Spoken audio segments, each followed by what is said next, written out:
Let us start working on problem number 9 here. From graph, calculate how many questions do C and D solve more than A, B, E.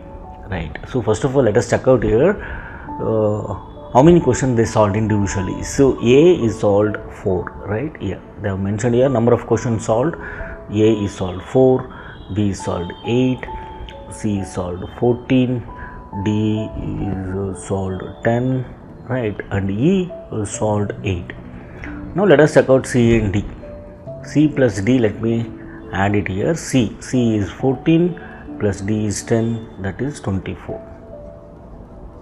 Right. Now A, B, E, let us check out. A plus B plus E.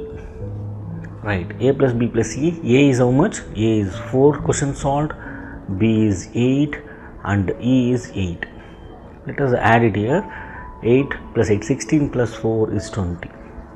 Right. Find the difference here. 24 minus 20, which is going to be 4.